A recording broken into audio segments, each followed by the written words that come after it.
Some pictures are more than meets the eye. They tell stories of horror, mystery, and misfortune. Today, we're diving into some of the most unsettling photos ever captured, from the haunting face of South Korea's infamous Black Widow, to the chilling aftermath of the doomed MS Estonia, and perhaps the most disturbing ink blot test you'll ever see.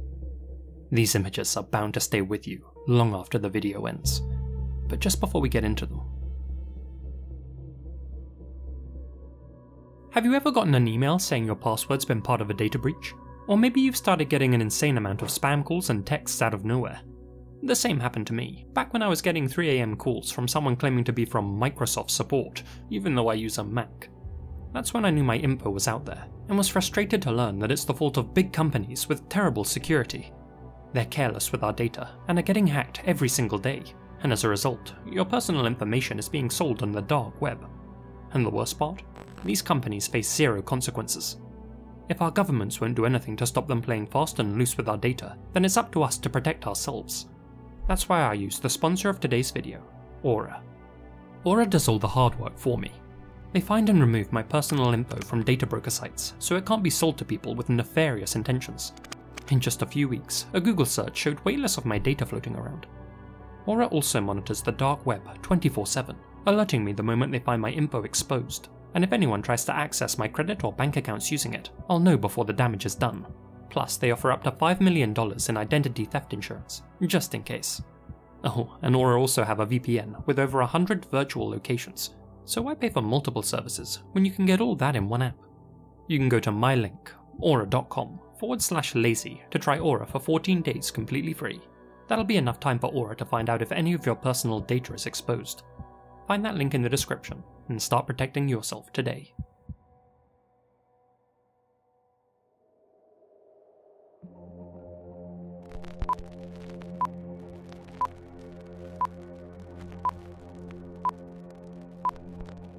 Nestled snugly between Miami and Fort Lauderdale lies the USA's other Hollywood, the palm-dotted East Coast city of Hollywood, Florida, known for its long sunny days, even longer sandy beaches, and for some rather colourful residents, like the infamous Bjork stalker, Ricardo Lopez.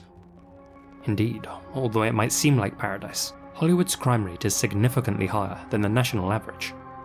And so perhaps it's no surprise that the city was also the backdrop for another of America's most depraved incidents. At 12:30 PM on July 27th, 1981, 6-year-old Adam Walsh and his mother, Reve, entered the Hollywood Mall, now known as the Hollywood Hills Plaza, and made their way to Sears. While Reve spoke with a member of staff about a lamp on sale, Adam hung back in the toy department, and specifically at the store's Atari 2600 kiosk, where several other boys were taking turns playing video games. After Reve finished her errand, she returned to the Atari kiosk, but Adam and the other youngsters were nowhere to be seen. Reve found an employee and had Adam paged over the PA system, though it soon became clear he wasn't in the store anymore. She ran from shop to shop looking for him, when by chance she ran into her mother-in-law, Jean Walsh, who immediately joined the frantic search. Police station just across the street arrived to investigate. Reve insisted that she had only left Adam at the kiosk for 10 minutes at most, though a store employee claimed it had been closer to an hour. With no way of knowing how far he may have gone in that time, authorities launched a massive manhunt.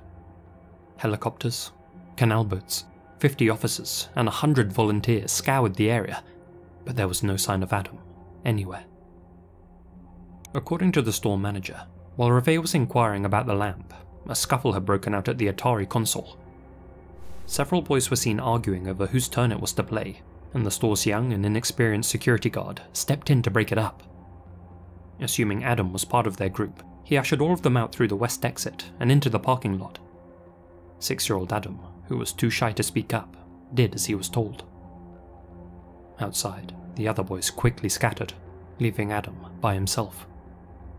Later, multiple witnesses came forward, claiming they saw a tall, white male in his 40s leading Adam towards a vehicle. Frustratingly, no one caught the license plate. Adam's parents, John and Reve Walsh, were left feeling helpless. At the time, the FBI's national database could track stolen cars, and even stolen horses, but not stolen kids.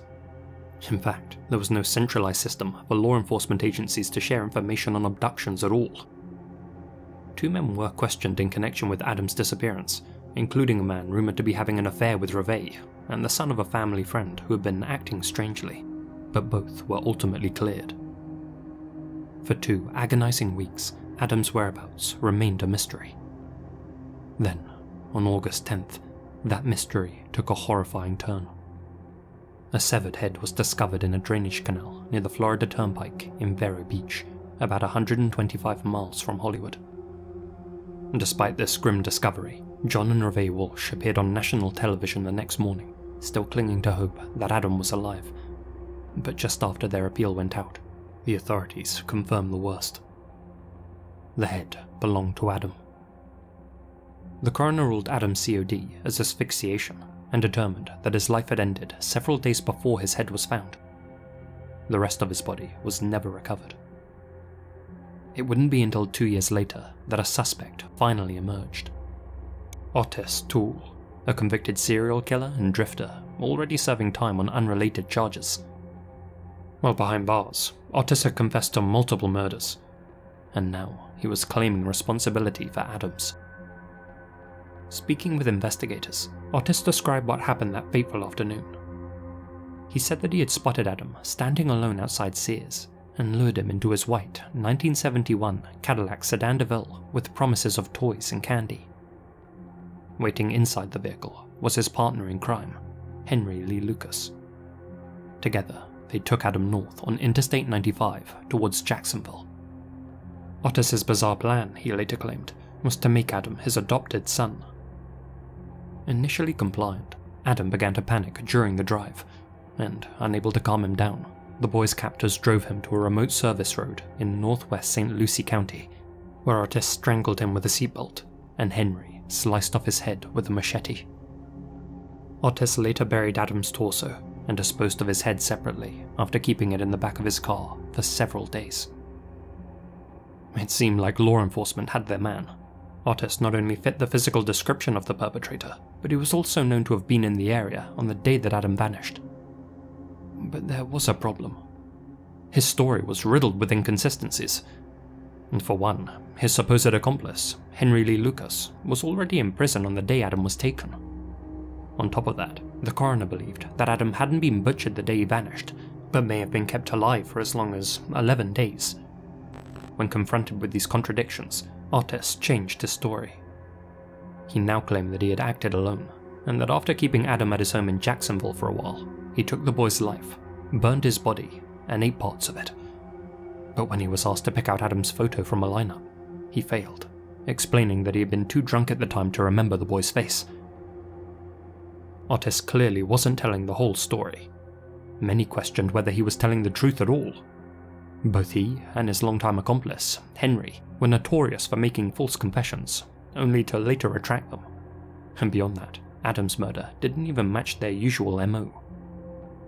While investigators did find blood on the carpet of Otis's car, they were unable to determine its source. Worse yet, the police had mishandled key pieces of evidence. The bloodstained carpet? Lost. The machete allegedly used in the crime? Gone. Even the car itself, sold to a junkyard for $50.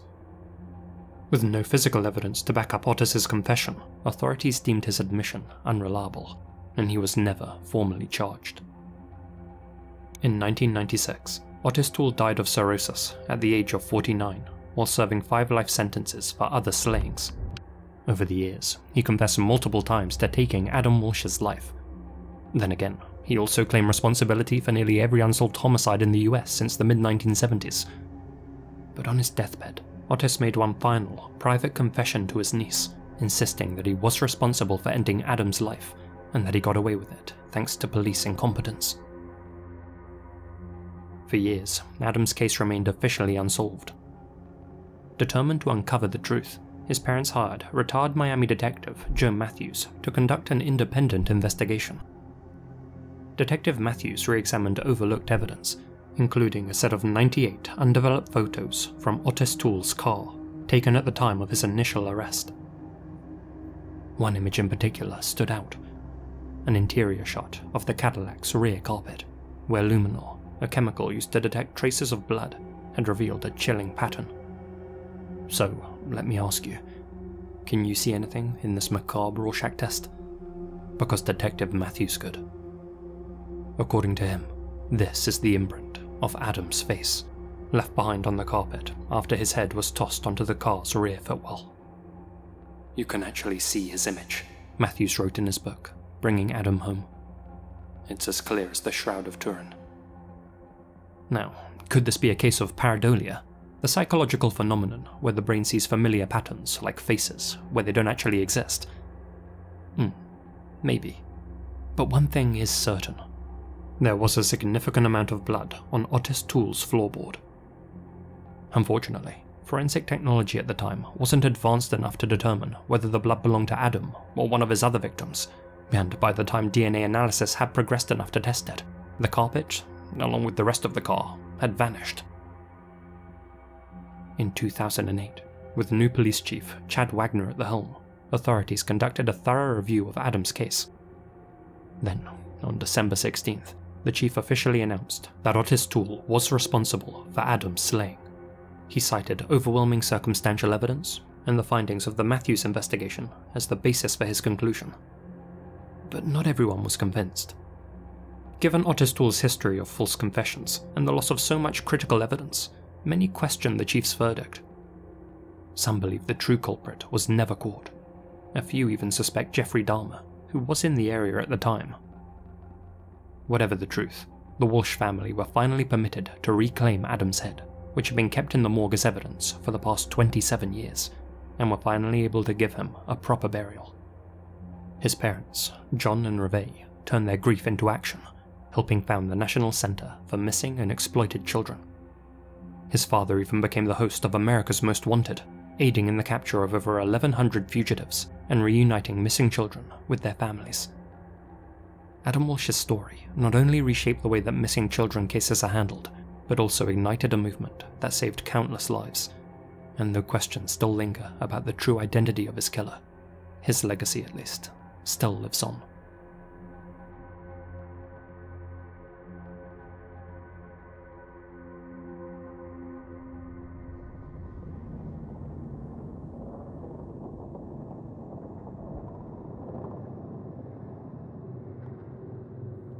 On Wednesday, September 28th, 1994, the MS Estonia, a massive cruise ferry carrying 989 souls, was making a routine trip across the Baltic Sea, travelling from Tallinn to Stockholm.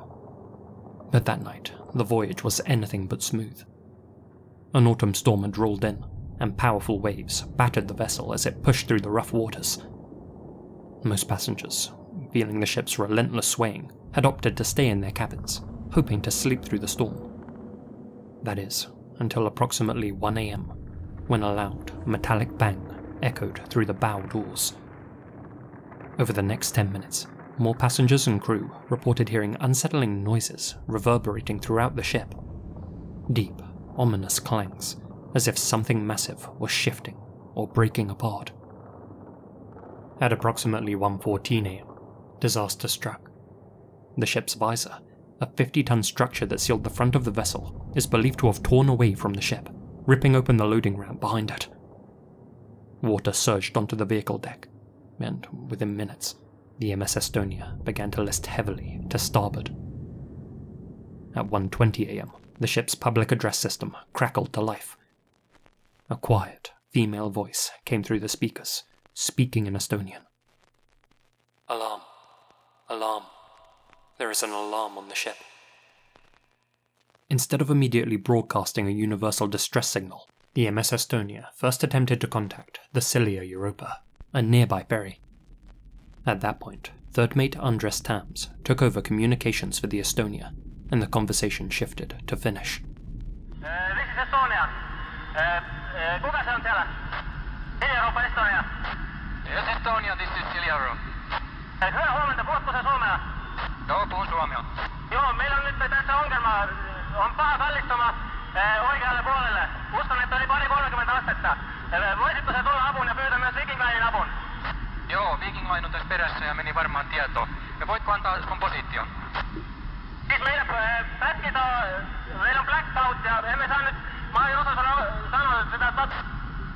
Okei, selvä. Ryhdytään toimiin. Andres managed to relay some key details about the ship's worsening condition, but there was one critical problem. He couldn't provide Estonia's exact location. A power outage had disabled vital navigation equipment, leaving the vessel in the dark. This caused a delay in rescue efforts.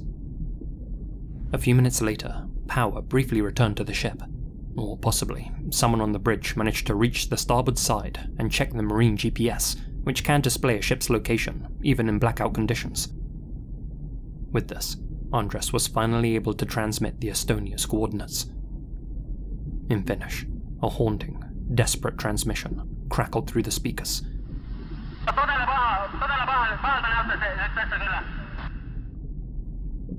Andres Tams would not survive the sinking. Initially tilting at 15 degrees, the Estonia's list rapidly worsened, reaching 60 degrees by 1:30. Passengers screamed, ran from their cabins, and scrambled for any way to escape. One survivor later recalled, "It was clear there was no rescue operation. You knew you had to get off that ship yourself." Then the ship lurched to port and slowed, before losing power entirely as all 4 engines failed. In near total darkness, the rapid flooding and extreme tilt made it nearly impossible for most passengers to reach the upper deck. Stairwells turned into waterfalls, and corridors became death traps as decks filled with water in seconds. By 1:50 AM, the MS Estonia was at a 90-degree tilt. The ship sank approximately 41 kilometers south of Uto Island, Finland. Another boat, the Mariella, arrived at 2:12 AM, and the first rescue helicopters arrived at 3:05. Of the 989 people aboard the Estonia, 852 perished. Most never even made it topside. They were pulled under with the ship, their bodies unrecoverable. Of the 310 passengers who did reach the top deck, only 137 survived. The rest fell victim to hypothermia, or drowned in the freezing Baltic waters while awaiting rescue. One of the men who went into those frigid waters, having not made it into a life raft, was Mikkel Ern, a truck driver who still had his camera on hand. Knowing that he had soon succumbed to the cold, he began taking pictures, hoping that his camera's flash would catch the attention of passing ships. As he did, he inadvertently caught these haunting pictures of another man sitting on the upturned hull of the ship. That man was later identified as Jano Assa. Though the film was heavily damaged by seawater, these 2 images survived, as did the 2 men. Both Mikkel and Jano managed to swim to a life raft, but even there, the horror continued. As they waited for rescue, several of their raft mates froze to death around them. The sinking of MS Estonia stands as the 3rd deadliest peacetime sinking of a European vessel, surpassed only by the RMS Empress of Ireland and the RMS Titanic.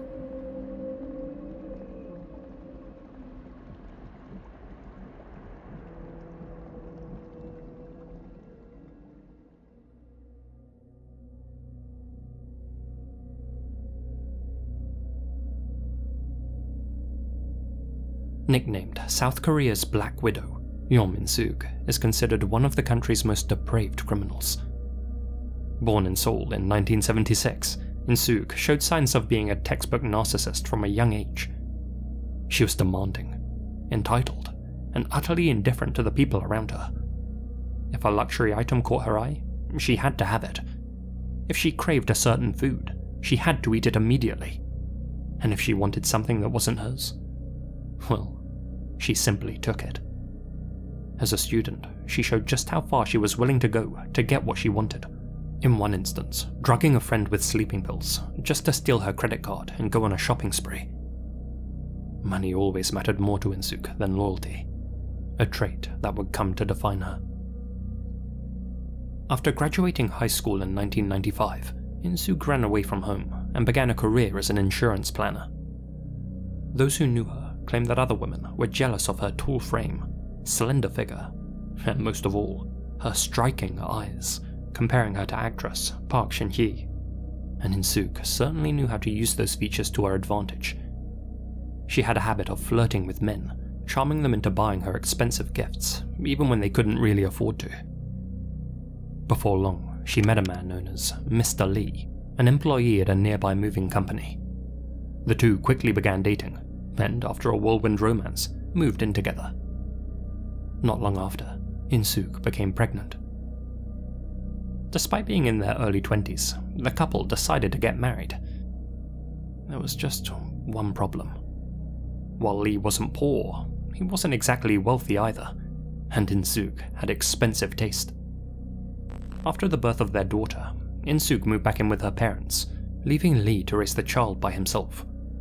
Then, in 1998, when her father passed away, she wasted no time in taking his credit card and spending his money on frivolous purchases, all without consulting her mother or siblings. This caused a major rift in the family, and In-sook was ultimately forced to move back in with her husband and daughter.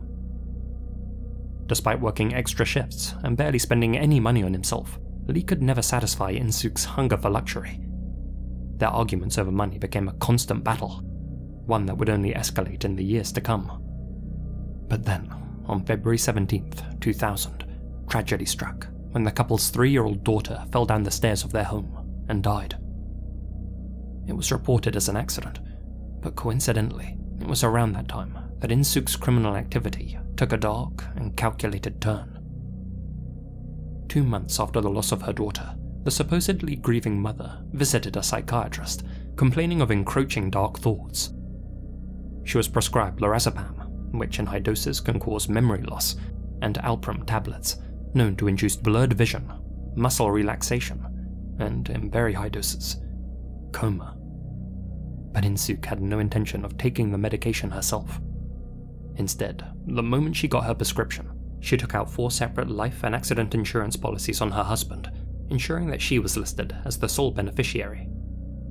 You see, since her husband had a visual impairment in one eye, he was prone to accidents, and In-sook planned to use that to her advantage. That very evening, she crushed up her pills and slipped a dangerously high dose of the powder into Lee's drink, knocking him unconscious. Her witch's brew not only worked, but left Lee completely at her mercy. Over the next few weeks, In-sook continued to secretly drug her husband.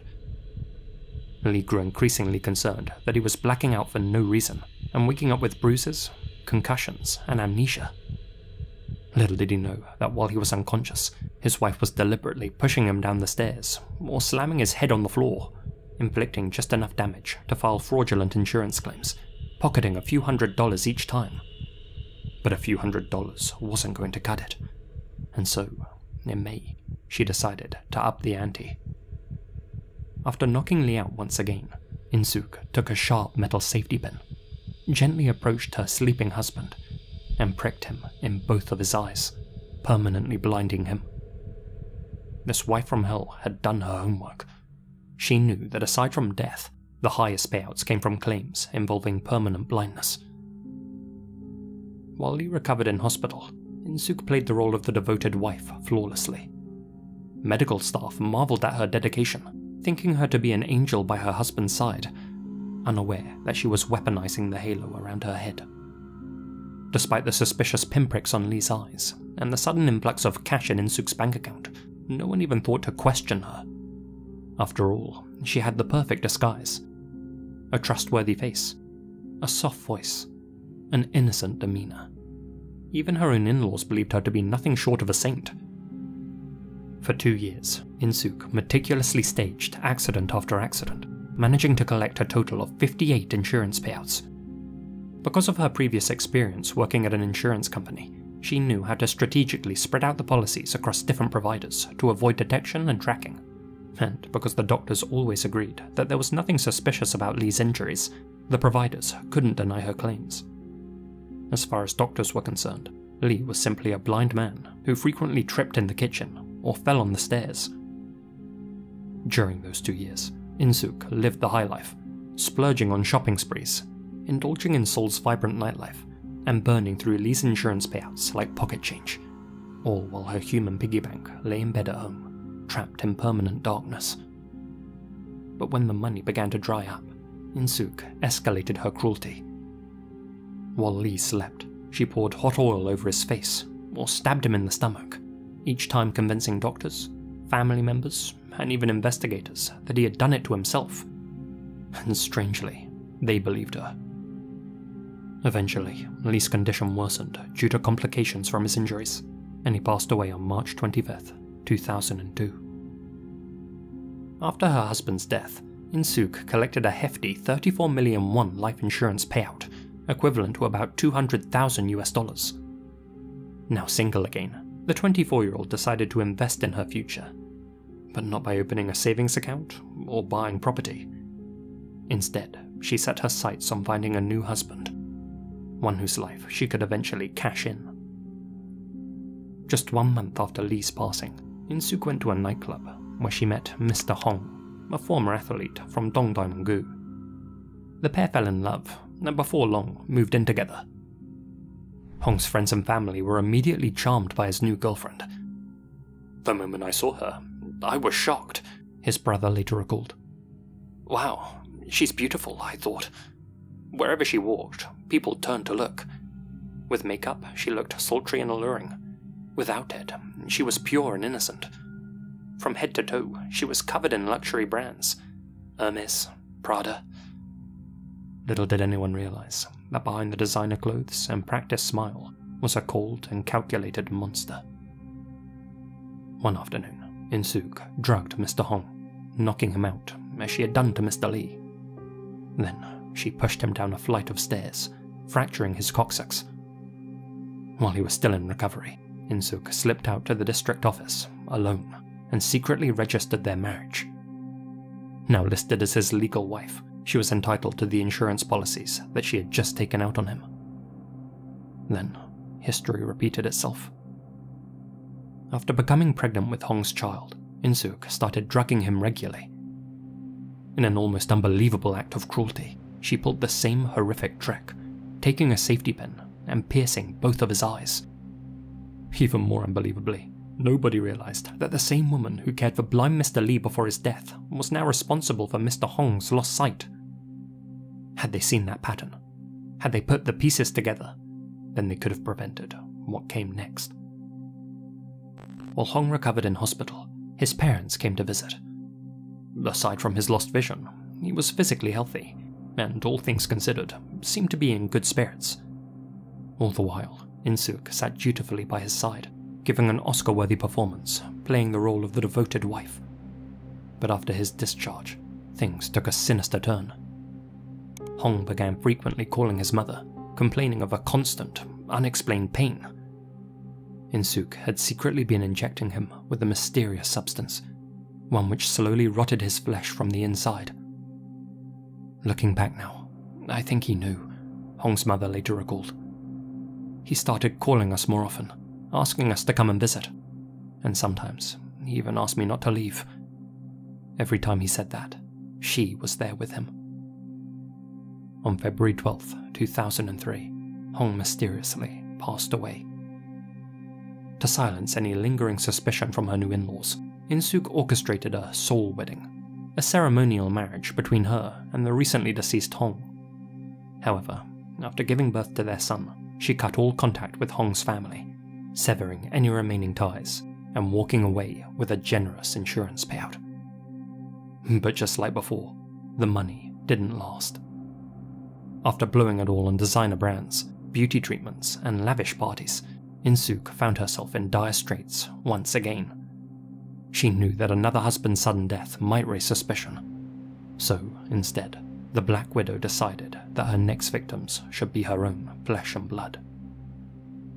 Using her newborn son as a bargaining chip, In-sook managed to worm her way back into her mother's life, convincing her to forget about past betrayals and weaseling her way back in to the family's Namyangju apartment.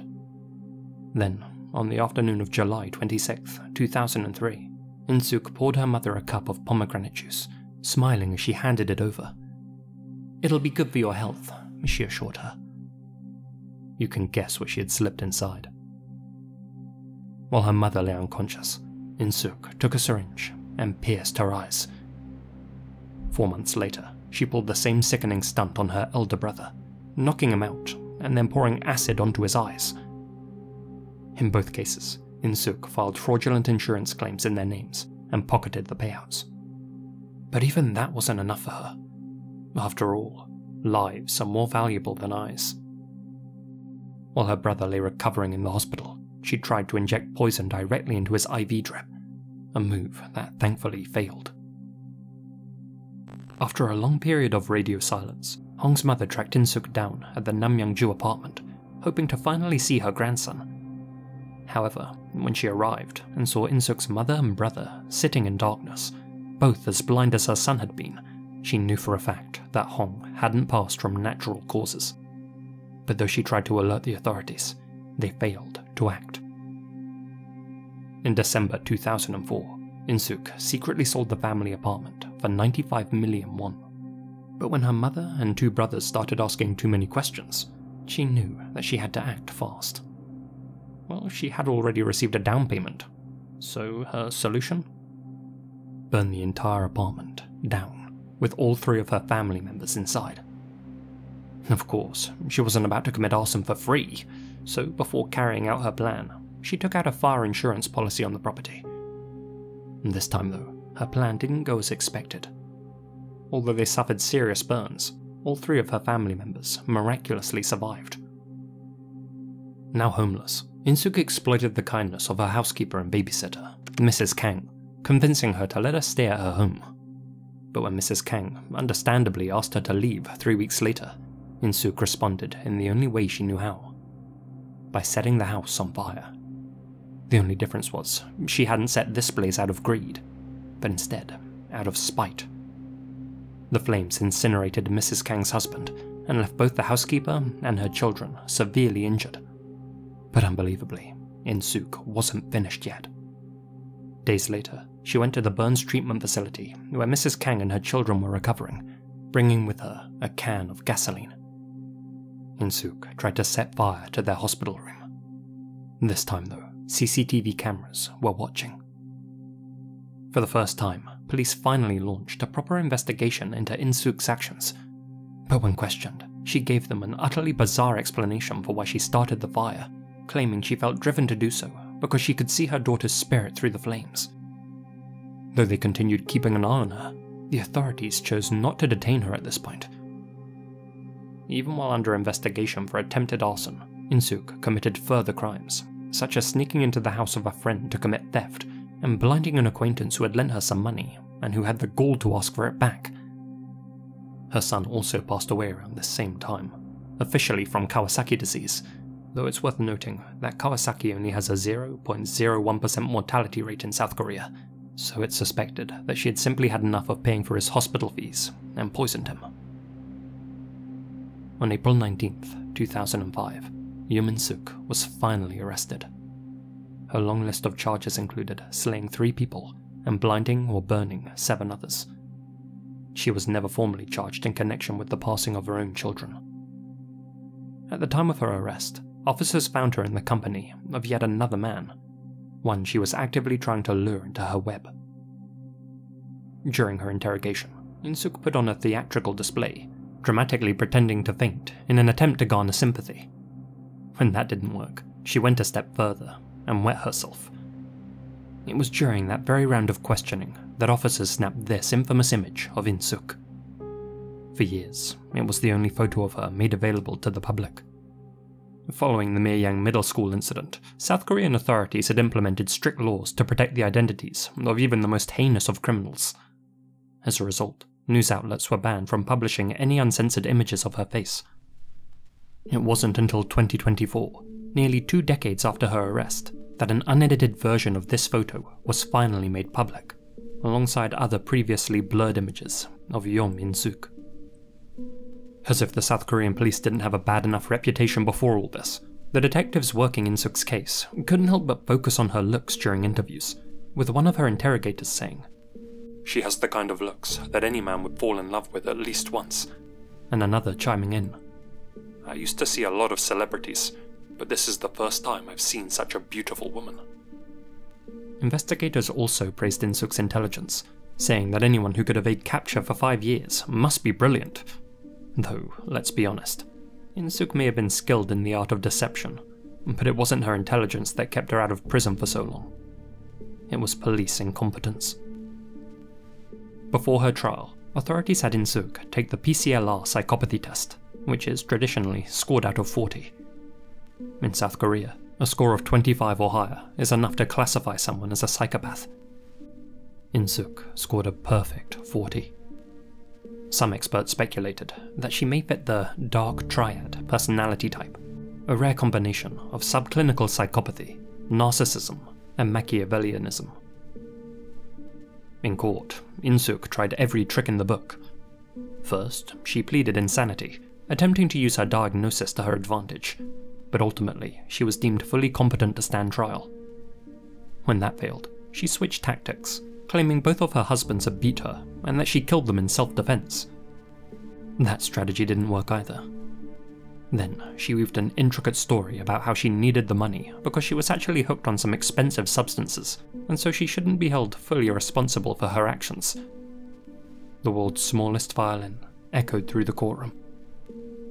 Finally, in late 2005, a then 29-year-old Eom In-sook was found guilty and sentenced to life in prison. She chose not to apologize to her victims or their families. Today, In-sook is serving her sentence in the Cheongju Women's Prison, where, according to reports, she complains about the unbranded clothes and cheap toiletries she's provided, and often gets into fights with other inmates. Poetically, she's said to have lost an eye while doing so.